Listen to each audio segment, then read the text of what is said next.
ಆಕಳು ಎಲ್ಲಿ ಗೋಮೂತ್ರ ಸಗಣಿ ಇರ್ತದ ಅಲ್ಲೇ ನಿನ್ನ ಮಠ ಆಗ್ತದೆ ತಿಳ್ಕೊಂಡು ಮುಂದೆ ಅವ್ರು ಹಾಗೆ ಸಂಚಾರ ಮಾಡ್ಕೋತ ಕಳ್ಳಶಾವಳದಿಂದ ಲಚ್ಚಾಣಕ್ಕೆ ಆಗಮಿಸಿದ್ರು. ಲಚ್ಚಾಣಕ್ಕೆ ಆಗಮಿಸಿ ಅದು ಆಕಳು ಅಲ್ಲೇ ಬಂದು ಗೋಮೂತ್ರ ಆಕಳು ಸಗಣಿ ಇಕ್ಕಿ ಮೂತ್ರವನ್ನು ಬಿಡ್ತು. ಅಲ್ಲಿಂದ ಅಲ್ಲಿ ಈಗ ಸುಡಗಾಡ ಸಿದ್ಧಲಿಂಗ ಮಹಾರಾಜರ ಲಚ್ಚಾಣದಲ್ಲಿ ಆ ಸುಡಗಾಡದಲ್ಲಿ ಸುಕ್ಷೇತ್ರ ಮಾಡಿ ಈಗ ಮೆರಿತಾ ಇದೆ. ಕಕ್ಕಳಮಿಲಿ ಬಂದು ಅವ್ರಿಗೆ ಭರಸೋಮನ ಕಾರ್ಯಕ್ರಮವನ್ನು ಕಕ್ಕಳಮಿಲಿಯಲ್ಲಿ ಮಾಡೋದು ಹೇಳಿದ್ರು. ಅದಕ್ಕೂ ಅಲ್ಲಂತ ಇದ್ರು ಗುರುಗಳು ಹೇಳಿದ್ರಪ್ಪ, ಯಪ್ಪ ಒಂದು ಹಿಡಿನಲ್ಲಿ ನನಗೆ ಒಂದು ಮಗು ಆಗೋ ತನಕ ನೀನು ಸಂಸಾರ ಮಾಡಬೇಕಂತ ಹೇಳಿದಾಗ ಅವರು ಗುರುವಿನ ಆಜ್ಞೆ ಪ್ರಕಾರ ಪ್ರತಿನಿತ್ಯ ಸಾಯಂಕಾಲ ಕರ್ಲಿಕ್ಕೆ ಹೋಗ್ತಾರೆ. ಅಷ್ಟೇ ಬರ್ತಿದ್ರು. ಸೋಮವಾರ ದಿವಸ ಕೂಡ ಅವ್ರಿಗೆ ಕರ್ಲಿಕ್ಕೆ ಹೋದರೆ ಬಂದಿದ್ದರು. ಮುಂದೆ ಹಿಂಗೆ ಹೋಗ್ತಾ ಬರ್ತಾ ಇರಲಿಕ್ಕಾಗಿ ಅವರ ರೇವಮ್ಮಬಾಯಿಯವರು ಗರ್ಭಿಣಿಯರಾಗಿ ಒಂದು ಹೆಣ್ಣು ಮಗು ಜನಿಸಿತು. ಹೆಣ್ಣು ಮಗು ಜನಿಸಿದ ಬಳಿಕ ಅವರು ಸಿದ್ಧಲಿಂಗ ಮಹಾರಾಜರು ನನ್ನ ಗುರುವಾಕ್ಯ ಪರಿಪಾಲನೆ ಆಯಿತು. ಒಂದು ಹೆಣ್ಣಾಗಲಿ ಒಂದು ಗಂಡಾಗಲಿ ಮಗು ಆಗುವವರಿಗೆ ಸಂಸಾರ ಮಾಡೋದ್ರಿಂದ ಮಾಡುವಂತರು ಗುರುವಿನ ಆಜ್ಞೆ ಪ್ರಕಾರ ಒಂದು ಹೆಣ್ಣು ಮಗು ಹುಟ್ಟಿದ ಕೂಡಲೇ ನಾನು ಶ್ರೀಶೈಲಕ್ಕೆ ಹೋಗ್ತೀನಿ ತಿಳ್ಕೊಂಡು ತಯಾರಾದರು.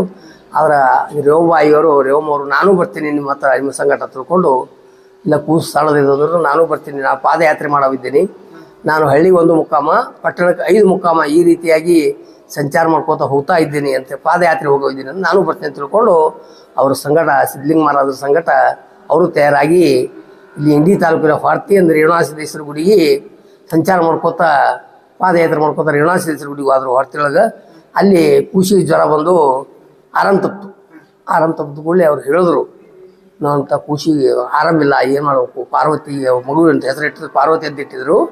ಇದು ಪಾರ್ವತಿಗೆ ಆರಾಮಿಲ್ಲ, ಏನು ಮಾಡಬೇಕು ಅಂತ ಕೇಳಿದಾಗ ಅವರು ಹೇಳಿದ್ರು ಸಿದ್ಧಲಿಂಗ ಮಹಾರಾಜರು, ಪರಮಾತ್ಮ ಕೊಟ್ಟಾನ, ಬೇಕಾದ್ರೆ ಇಡಲಕ್ಕ ಕರ್ಕೊಂಡು ಹೋಗಲಕ್ಕ ತುಂಡ್ಕೊಂಡು ಅಪ್ಪ ಹೇಳಿದ್ರು. ಅದು ಕೂಸ ಅಲ್ಲೇ ಸೀರಿಯಸ್ ಆಗಿ ಕೂಸ ರೇವಣಸಿದ್ದೇಶ್ವರ ಗುಡಿಗಳಿಗೆ ಅಲ್ಲೇ ಲಿಂಗೈಕ್ಯ ಆಯಿತು. ಆದ ಬಳಿಕ ಅದನ್ನು ಅಲ್ಲೇ ಇನ್ನೂ ಮಠದ ಹಿಂದಿನ ಪಾರ್ವತಿ ಅಂತ ತಿಳ್ಕೊಂಡು ರೇವಣಸಿದ್ದೇಶ್ವರ ಗುಡಿಯಿಂದ ಗದ್ದಿಗೆ ಐತಿ. ಆ ನಂತರ ಅವರು ಮತ್ತೆ ಹೆಣ್ಣು ಮಕ್ಕಳು ಅವ್ರದ್ದು ದುಃಖ ತಾಳಲಾರದೆ ಅಳ್ಳಕ್ಕೆ ಪ್ರಾರಂಭಿಸಿದ್ರು. ಅದಕ್ಕೆ ಸಿದ್ಧಲಿಂಗ ಮಹಾರಾಜರು ಅಂದರು, ನೀ ಅಳ್ಳಕ್ಕೆ ತಿಂದರೆ ನನಗೆ ಕೂಡ ಸ್ವಲ್ಪ ಬರೋಕ್ಕಾಗಲ್ಲ ಅಂದರು. ಮುಂದೆ ಅವರಿಗೆ ತವ್ರ ಮನೆಗೆ ಒಯ್ದು ಹಿರೇಮಸರಿಗೆ ಒಯ್ದು ಬಿಟ್ಟು ಅಲ್ಲಿಂದ ಬಂದು ಕೌದಪ್ಪ ಮಹಾರಾಜ ಜಿಗಜಿಣಿಗೆ ಕೌದಪ್ಪ ಮಹಾರಾಜರ ಹತ್ರ ಹೋದರು. ಅವ್ರಿಗೆ ಬರೋಬ್ಬರಿ ಆಳಾಗ 25 ವಯಸ್ಸು, 25 ವಯಸ್ಸು ಸಿದ್ಧಲಿಂಗ ಮಹಾರಾಜರಿಗೆ. ಆ ನಂತರ ಅವ್ರು ಹೇಳಿದ್ರು ಕೌದಪ್ಪ ಮಹಾರಾಜರು, ಯಪ್ಪ ನಿನಗೆ ಮದುವೆ ಮಾಡ್ಬೇಕಾಗ್ಯದ, ಮದುವೆ ಮಾಡೋಣ ಅಂದರು.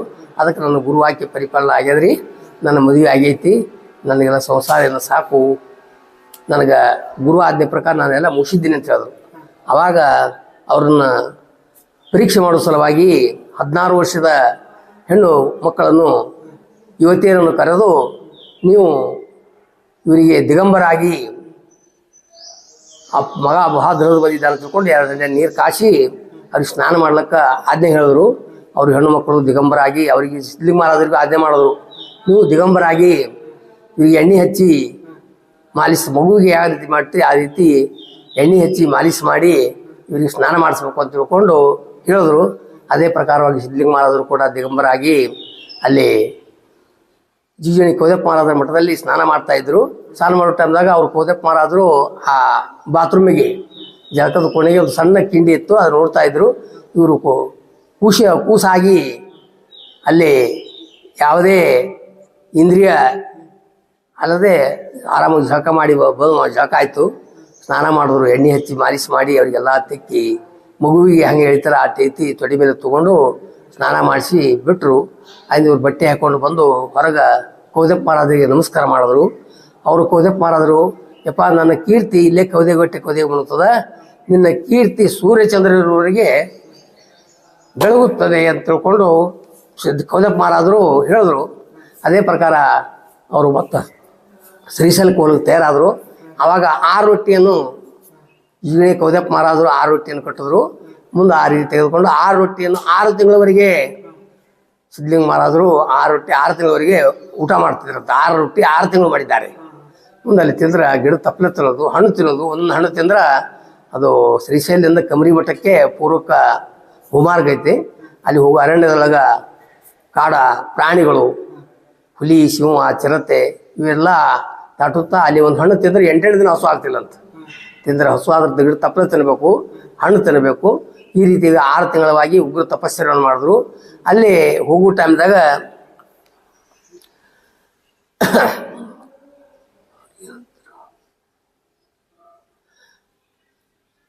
ಕಾಲಭೈರವಿಗಳು ದರ್ಶನ ಮಾಡಿ ಅವರು ತಪಸ್ಸರೆ ಮಾಡಿದ ಕೂಡಲೇ ಆ ಕಮನಿ ಮಠಕ್ಕೆ ಹೋಗುವಂಥ ಮಾರ್ಗವನ್ನು ಆ ಕಾಲಭೈರವಿಗಳು ತೋರಿಸ್ತಾ ಇದ್ರು. ಆ ಮುಂದೆ ಅವರು ಹೋಗಲಿಕ್ಕಾಗಿ 6 ಮಂದಿ ಕಾಲಭೈರವಿಗಳ ದರ್ಶನ ಆದ ನಂತರ ಅಲ್ಲಿ ಕಮನಿ ಮಠಕ್ಕೆ ಹೋದರು. ಕಮನಿ ಮಠದಲ್ಲಿ ಸಪ್ತ ಋಷಿಗಳು, ಅಲ್ಲಿ ಋಷಿ ಪುಂಗವರು ಸಪ್ತ ಋಷಿಗಳು ಪೂಜೆ ಅಲ್ಲೇ ತಾವು ತಪಸ್ಸರೆ ಕೂತಿದ್ರು. ಇವರು ಸಿದ್ಧಲಿಂಗ ಮಹಾರಾಜರು ಕಮನಿ ಮಠಕ್ಕೆ ಹೋಗಿ ಅವರು ಕೂಡ ಇವರು ತಪಸ್ಸರೆ ಮಾಡ್ತೀನಿ ಅಂತೇಳಿ ಕೂತರು. ಅದು ಕೂಡಲೇ ಅವರು ಸಪ್ತ ಋಷಿಗಳು ಏನು ಹೇಳಿದ್ರು, ಯಪ್ಪ ನಿನ್ನಿಂದ ಏನೊಂದು ಜಗತ್ ಕಲ್ಯಾಣ ಆಗ್ಬೇಕಾಗ್ಯದ, ನೀನು ಹೋಗ್ಬೇಕಂತ ತಿಳ್ಕೊಂಡು ಕಮರಿ ಮಠದಿಂದ 1887ರಲ್ಲಿ ಅವರು ಪುನಃ ಶ್ರೀಶೈಲದಿಂದ ಸೀದಾ ಕಕ್ಕಳಮಿಲಿಗೆ ಬಂದರು. ಕಕ್ಕಳಮಿಲಿಯ ಪ್ರಭುದೇವರ ಗುಡಿಯಲ್ಲಿ ಇದ್ದು ಯಪ್ಪ ದೊಡ್ಡ ಪ್ರಮಾಣದ ಜಾತ್ರೆ ಮಾಡ್ಬೇಕಂತ ತಿಳ್ಕೊಂಡು ಮೈಯೆಲ್ಲ ಹಚ್ಚ ಹಸಿರಿತ್ತು. ಅವರು ಅಲ್ಲಿನ ಊರಲ್ಲಿ ಪ್ರಮುಖರನ್ನು ಜಂಗಪ್ಪವ್ರ ಅವೆಲ್ಲ ಇದ್ದಂಥ ಎಲ್ಲ ಪ್ರಮುಖರನ್ನು ಕರೆಸಿ ನಾನು ದೊಡ್ಡ ಜಾತ್ರೆ ಮಾಡ್ಬೇಕಂತ ತಿಳ್ಕೊಂಡು ಸಂಕಲ್ಪ ಹೇಳಿದ್ರು. ಆ ಪ್ರಕಾರ ಎಲ್ಲ ಸಿದ್ಧತೆ ನಡೀತು. ಸಿದ್ಧತೆ ನಡೆದ ಕೂಡಲೇ ಯಪ್ಪ ಯಾರು ಇಲ್ಲಿ ನಿಂಗನಗೌಡ ತೋಟ ಮಾವಿನ ತೋಟ ತಿಳ್ಕೊಂಡು 63 ಮಾವಿನ ಗಿಡ ಇದ್ದು ಒಂದೊಂದು ಗಿಡದ ಒಂದು ಮಂಟಪ ಮಾಡ್ಬೋದು ತಿಳ್ಕೊಂಡು ಬೆಳ್ಳಿಯ ತಾಟ, ಬೆಳ್ಳಿ ತೆಂಬಿಗೆ, ಆಕಳ ಕರು ಸಹಿತ ಒಬ್ಬ ಗುರುಗಳಿಗೆ ಆಗಿನ 9ನೇ ಶತಮಾನದ ತಿರುನೀಲಕಂಠಪಾಣರು ಈ ರೀತಿ ಇದ್ದಂಥ 60 ಮಂದಿ ಶರಣರ ಹೆಸರಲ್ಲೇ 63 ಮಂಟಪವನ್ನು ವಿಜೃಂಭಣೆಯಿಂದ ಮಾಡುವ ಟೈಮ್ದಾಗ ಹೇಳಿದ್ರು ಅವರು. ಯಪ್ಪ ನಮ್ಮ ಊರಿಗೆ ನೀರಿಂದ ಇದು ಅಂತ ತಿಳ್ಕೊಂಡು ಹೇಳಿದಾಗ ಆ ಪ್ರಭುದೇವರ ಗುಡಿ ಹಿಂದೆ ಇದ್ದಂಥ ಡಬ್ಬಗಳ್ಳಿ ಎಲ್ಲ ತೆಗೆದು ಆ ದೊಡ್ಡ ಬಂಡೆಗಲ್ಲವನ್ನು ತಾವು ಹಾರಿ ಹಾಕಿ ಸಿಮ್ಮಲಾಗಿ ಅಲ್ಲಿ ದೊಡ್ಡ ಒಂದು ಡೋರ ಕಕ್ಕಯ್ಯನ ಬಸವಣ್ಣವರ ಕಲೆ 12ನೇ ಶತಮಾನಕ್ಕಾದಂಥ ಡೋರ ಕಕ್ಕಯ್ಯ ಶರಣರ ಗುಂಡವನ್ನು ತೆಗೆದ್ರು. ಕಾರಂಜಿ ಟೈಪ್ ಅದು ಜಿಗಿದು ಅಲ್ಲಿಂದ ಹಳ್ಳಾಗಿ ನೀರು ಪುರೋಟ ಅಂದಲ್ಲಿ ಆ ಶಂಭುಲಿಂಗನ ಗುಡಿಗೂ ಡೋರ ಕಕ್ಕಯ್ಯನ ಗುಂಡಕ್ಕೂ ಮತ್ತು ಭೀಮಾ ನದಿಗೂ ಜಲಮಾರ್ಗ. ನಮ್ಮ ಕಕ್ಕಳಿ ಮೇಲಿಯಿಂದ ಮಲಗಾಣ 10 ಕಿಲೋಮೀಟರ್. ಮಲ ಅಂದ್ರೆ ಹೊಲಸೆ, ಗಾಣ ಅಂದ್ರೆ ಹೊಲಸೆ. ಅಲ್ಲಿ ಶರಣರು ವಾಕಿಂಗ್ ಮಾಡ್ಕೊತ ಹೋಗಿ ಸಂಡಸ್ಕೊಂಡು ಬರ್ತಿದ್ರು. ಬಂದ ನಂತರ ಪುನಃ ಶಂಭುಲಿಂಗ ಗುಡಿಯಲ್ಲಿ ಆ ಗುಂಡದೊಳಗೆ ಮೊದ್ದು ಜಲಮಾರ್ಗವಾಗಿ ಕಕ್ಕಯ್ಯನ ಗುಂಡದಿಂದ ಭೀಮಾ ನದಿಗೆ ಜಲಮಾರ್ಗವಿರುತ್ತದೆ. ಮತ್ತು ಹೊಳಿಯೊಳಗೆ ನೀರು ಹೆಂಗೆ ಜಾಸ್ತಿ ಆಗ್ತದೆ, ಗುಡಿಯೊಳಗೆ ನೀರು ಜಾಸ್ತಿ ಬರ್ತದೆ. ಇದು ಆ ನಂತರ ಮುಂದಿವರು ಸಿದ್ಧಲಿಂಗ ಮಹಾರಾಜರು ಅದೇ ವೇಳೆಯಲ್ಲಿ ಇಲ್ಲಿ ಮೋಟಿಗೆ ಬೋನಾಳ ರಾಮಚಂದ್ರ ಸಾವುಕಾರಿಗೆ ಫಲಸಂತಾನ ಇದ್ದಿದ್ದಿಲ್ಲ, ಮಕ್ಕಳಿದ್ದಿದ್ದಿಲ್ಲ. ಅದಕ್ಕೆಪ್ಪ ನನಗೆ ಹಿಂಗೆ ಫಲಸಂತಾನ ಇಲ್ಲಿ ತಗೊಂಡು ಬೋನಾಳ ರಾಮಚಂದ್ರ ಸಾವುಕಾರರು ಅವರಿಗೆ ಬಂದು ಭಿನ್ನಯಿಸಿಕೊಳ್ಳಲು ಸಿದ್ಧಲಿಂಗ ಮಹಾರಾಜರು 1000 ರೂಪಾಯಿಗೆ ಒಂದು ಸಂತಾನ ತಿಳ್ಕೊಂಡು ಆಗಿನ ಕಾಲಕ್ಕೆ ಬಿಳಿ ನಾಣ್ಯಗಳು, ಆಗಿನ ಹಾಕುವಂಥ ಆ ಮಂಟಪಕ್ಕೆ ಜಾತ್ರೆಗೆ ಹತ್ತುವಂಥ ಬೆಲ್ಲವನ್ನು ಅವರು ರಾಮಚಂದ್ರ ಸಾವುಕಾರ ಪೂರೈಸಿ ಮಾಡಿದ್ರು. ಮುಂದೆ ಅವ್ರಿಗೆ ಏನು ಪ್ರಸಾದ, ಬಾಳೆಹಣ್ಣು ಏನು ಸಿದ್ಧಲಿಂಗ ಮಹಾರಾಜರು ಕೊಟ್ಟರು, ಅದನ್ನೇ ಸ್ವೀಕಾರ ಮಾಡಿ ಮುಂದೆ ಅವರು ರಾಮಚಂದ್ರ ಸಾವುಕಾರ ಮನೆಯವರು ಗರ್ಭಿಣಿಯರಾಗಿ 6-7 ತಿಂಗಳಾದ ಕೂಡಲೇ ಸಿದ್ಧಲಿಂಗ ಮಹಾರಾಜರು ಇಲ್ಲಿ ಕಕ್ಕಳ ಮೇಲೆ ತೊರೆಯುಟ ವೇಳೆಯಲ್ಲಿ ಇಲ್ಲಿ ಬ್ಯಾಕೋಡ ಮಲ್ಕವ್ವ ಅಂತಕ್ಕೆ ಕೌದಿ ಒಂದು ವ್ಯಾಪಾರ ಮಾಡ್ತಾಯಿದ್ರು. ಅದು ಸಿದ್ಧಲಿಂಗ ಮಹಾರಾಜರ ಸಲುವಾಗಿ ಹೊಸ ಬಟ್ಟೆಯನ್ನು ತಂದು ಸಿದ್ಧಲಿಂಗ ಮಹಾರಾಜರಿಗೆ ಒಂದು ಅವ್ರ ಹೆಸರಲ್ಲೇ ಕೌದಿಯನ್ನು ಹೊಲಿದಿಟ್ಟಿದ್ಲು. ಬೇಡದೇ ಕೊಡಬೇಕಂತ ತಿಳ್ಕೊಂಡು ಅದನ್ನು ಹಾಗೆ ತೆಗೆದಿಟ್ಟಿದ್ಲು. ಅವರು ಸಿದ್ಧಲಿಂಗ ಮಹಾರಾಜರು ಈ ಊರ ಕಕ್ಕಳ ಮೇಲೆ ತೊರೆದು ಹೋಗುವಾಗ ಯಾವಾಗ ಒಂದು ಕೌದಿ ಬೇಕಾಗಿದೆ ಅಂತ ಕೇಳಿದ್ರು. ಅವರು 7 ಕೌದಿಯ ಮಧ್ಯದಲ್ಲಿ ಆ ಸಿದ್ಧಲಿಂಗ ಮಹಾರಾಜರ ಕೌದಿಯನ್ನು ಇಟ್ಟಿದ್ಲು. ಯಪ್ಪ ನಿನ್ನ ಕೌದಿ ಯಾವಾಗ ನೀವೇ ಕೈ ಎತ್ತಬೇಕಂತ ತಿಳ್ಕೊಂಡು ಹೇಳಿದ್ರು. ಮುಂದೆ ಆ 7 ಕೌದಿ ನಡವರಕ್ಕಿದ್ದಂಥ ಕೌದಿ ಇದು ನಂದು ಅಂತ ತಿಳ್ಕೊಂಡು ಹೇಳಿದ್ರು. ಅದನ್ನೇ ತೆಗೆದುಕೊಂಡು ಶಂಭುಲಿಂಗ ಗುಡಿಯೊಳಗೆ 8 ದಿನ ಇದ್ದು ಮುಂದೆ ಸಿರಿಸಿಗೆ ಅಂತ ತಿಳ್ಕೊಂಡು ಹಾಳದೇಗಲದೊಳಗೆ ಓದಿಸ ಅಲ್ಲೇ ಇದ್ರು. ಮುಂದೆ ಅವ್ರ ರಾಮಚಂದ್ರ ಸಾವುಕಾರ ಈ ಬಡಿಗೆ ಮೇಲೆ ರೊಕ್ಕ ಹಾಕಿಬಿಡ್ಬೇಕಂತ ತಿಳ್ಕೊಂಡು 7 ತಿಂಗಳು ಗರ್ಭಿಣಿ ಆದಳ. ನನ್ನ ಮಳೆ ಹಾಗಿದ್ರು ಇನ್ನು ಮಗು ಆಗ್ತದ, ಆ ಬಡಿಗೆ ಮೇಲೆ ರೊಕ್ಕ ಕೇಳ್ಬೇಕಂತ ತಿಳ್ಕೊಂಡು ಕುದುರೆ ಮೇಲೆ ಕೂತು ಆ ರಾಮಚಂದ್ರ ಸಾವುಕಾರ ಬಂದು ಸಿದ್ಧ ಆ ಬಡಿಗೆ ನಮಗೆ ರೊಕ್ಕ ಕೊಡುವ ಅಂತ ತಿಳ್ಕೊಂಡು ಕೇಳಿದ್ರು. ಯಪ್ಪ ಕೊಡ್ತೀನಿ, ಒಂದು 8 ದಿನ ಟೈಮ್ ಹೋಲಿ ಅಂದರು. ಇಲ್ಲ 2 ದಿನ ಇಲ್ಲ, ನನಗೆ ಸಿದ್ಧ ನಿನ್ನ ಗುರುವಿನ ನನಗೆ ಕೊಟ್ಟೆ ಹೊರಗೆ ಬಾ ಅಂತ ತಿಳ್ಕೊಂಡು ಆ ರಾಮಚಂದ್ರ ಸಾವುಕಾರರು ಹೇಳಿದ್ರು. ಅವಾಗ ಯಪ್ಪ ನೀ ಕುಂಡ್ರು ಒಂದು ತಾಸು ಹೊರಗೆ ತಿಳ್ಕೊಂಡು 1 ತಾಸು ಆ ದಿಗಲು ಹೊರಗೆ ಕುಂಡ್ರಿಸಿ ನಾವು 1 ತಾಸು ಅದೇ ಕೌದಿಯನ್ನು 4 ಪದರ ಹಾಸ್ಕೊಂಡು ಕುಳಿತರು. ಕುಡ್ಕೊಂಡು ಪೂಜೆ ಆದ ಕೂಡಲೇ ಅದು ಒಂದು ಕೌದಿಯ ಪದರನ್ನು ಹಿಂಗೆ ಎತ್ತಿ ತಾವು ರೊಕ್ಕ ತಯಾರು ಮಾಡಿದ್ರು. ಅದು ಒಂದೊಂದು ಪದರಿನಲ್ಲಿ 250 ಬೆಳ್ಳಿ ನಾಣ್ಯಗಳನ್ನು 4 ಪದರಿನಲ್ಲಿ 250 1,001 ರೂಪಾಯಿ ನಾಣ್ಯ ತಯಾರು ಮಾಡಿ ಕೊಟ್ಟರು. ಕೊಡೋ ಟೈಮ್ದಾಗ ಸಾವುಕಾರರು ಯಪ್ಪ ನಂದು ನಿಮಗೆ ಮುಡ್ತು, ನಂದು ನನಗೆ ಮುಡ್ತು ತಿಳ್ಕೊಂಡು ಅಂದು ಆ ರೊಕ್ಕವನ್ನು ಅವ್ರಿಗೆ ಕೊಟ್ಟರು. ಅದಕ್ಕೆ ಸಾವುಕಾರ ತಿಳಿಲಿಲ್ಲ, ಹಾಗೆ ತೊಗೊಂಡು ಕುದುರೆ ಮೇಲೆ ಚಾಳದಲ್ಲಿ ಹಾಕ್ಕೊಂಡು ಮನೆಗೆ ಹೋದರು. ಮನೆಗೆ ಹೋಗೋದ್ರೊಳಗಾಗಿ ಹೆಣ್ಣು ಮಕ್ಕಳು ಮನೆಯೊಳಗೆ ಹೋಗೋದು ಬರೋದು ಕಣ್ಣೀರು ಹಾಕೋದು ಈಗ ನಡೆದಿತ್ತು. ಅದರಿಂದ ಯಾಕಂತ ಕೂಡಲೇ ಇನ್ನೂ ಅರ್ಧ ಗಂಟೆಗಳೇ ಡೆಲಿವರಿ ಫೇಲ್ ಆಯಿತು, ಹೊಟ್ಟೆ ಬಿತ್ತು ಅಂತ ತಿಳ್ಕೊಂಡು ಹೇಳಿದ್ರು, ಗರ್ಭಪಾತವಾಯ್ತು ಅಂತ ತಿಳ್ಕೊಂಡು. ಅವಾಗ ಯಾವುದ್ರ ಅಂಚಲ ಸಾಹುಕಾರರು ನನಗೆ ತಿಳಿಯಲಿಲ್ಲ ಅಂತ ತಿಳ್ಕೊಂಡು ಗುರುವಿನ ವಾಕ್ಯ ನಾನು ಮೀರಿನ ತಿಳ್ಕೊಂಡು ಮತ್ತೊಂದು ₹1000 ಮನೆಯನ್ನು ತೆಗೆದುಕೊಂಡು ತಿರುಗಿ ಬರ್ತಾಯಿದ್ರು. ಇವರು ಸಿಹಿಯನ್ನು ಬಿಟ್ಟು ಸೊನ್ನ ಅಂತ ತಿಳ್ಕೊಂಡು ದೇವಣಗಾಂವ ಈ ಆಲ್ಮೇಲ್ ತಾಲೂಕಿನ ಸೊನ್ನಕ್ಕೆ ಹೋಗ್ತಾಯಿದ್ರು. ಅವ್ರು ಬಂದು ಹಾದಿಯೊಳಗೆ ಬಂದು 20 ನನಗೆ ತಿಳ್ಕೊಂಡು, ನನಗೆ ನಿನಗೆ ನಾನು ಇದಿಲ್ಲ ತಿಳ್ಕೊಂಡು ನಿನಗೆ ಫಲಸಂತಾನ ಇಲ್ಲ ಅಂತೇಳಿ ಮನಸ್ಸೊಳಗೆ ಅಂದು ಹಾಗೆ ಮಾಡಿ ಹೋಗಿಬಿಟ್ರು. ಮುಂದೆ ಸೊಂದಲ್ಲಿ ಹೋಗಿ ಇಲ್ಲಿ ಬಸವನ ಕಟ್ಟಿ ತಿಳ್ಕೊಂಡು ಅಲ್ಲಿ ಮಠ ಮಾಡ್ಬೇಕಂತ ತಿಳ್ಕೊಂಡು ಹಿಂಗೆ 20 ಎಷ್ಟು ಬಾಯಿ ಹೊಡಿತಾಯಿದ್ರು. ಬಾಯಿ ಹೊಡಿ ಟೈಮ್ದಾಗ ಈ ಗುಂದಿಗಿ ಗುರುಲಿಂಗ ಸ್ವಾಮಿಗಳವರು ದೇಸಾಯಿ ಕಲ್ಲೂರದೊಳಗೆ ಏಟು ಜಡ್ ಕಬ್ಬಿಣ ತೇರು ಮಾಡಿದ್ದಾರೆ. 6 ಗಾಲಿ ಕಬ್ಬಿಣ ತೇರು ಮಾಡಿಟ್ಟು ಅವರು ಸಂಚಾರ ಮಾಡ್ಕೊತ ಈ ಬಾವಿ ಹೊಡಿ ಜಾಗನಲ್ಲಿ ಬಂದು ಕೂತರು. ಏನು ಸಿದ್ಧ ಎಷ್ಟು ಬಾವಿ ಅಟ್ಟಾಗಿಸಿಟ್ಟಿಯಲ್ಲೋ, ನಿನ್ನ ಬಾವಿಗೆ ನೀರೇ ಬೀಳಂಗಿಲ್ಲ ಅಂತ ಹೇಳಿದ್ರು. ಹಿಂಗಾಯಪ್ಪ ಕಟಿ ಇದು ಮಾಡಿದ್ರೆ ನೀನು ನಾಶ ಆಗ್ತದೆ ತಿಳ್ಕೊಂಡು ಕಬ್ಬಿಣ ತೇರು ಮಾಡಿದಿ, ನಿನ್ನೆ ತೇರು ಎಳೆಯಂಗಿಲ್ಲ ಅಂತ ತಿಳ್ಕೊಂಡು ಸಿದ್ಧಲಿಂಗ ಮಹಾರಾಜರು ಅಂದರು. ಅವರವರ ಶರಣರ ವಾಕ್ವಾದ ಪ್ರಕಾರ ಆ ತೇರ ಎಲ್ಲಿ ಮಾಡಿಟ್ಟಿದ್ರೆ ಅದೇ ಜಾಗದೊಳಗಿದ್ರು.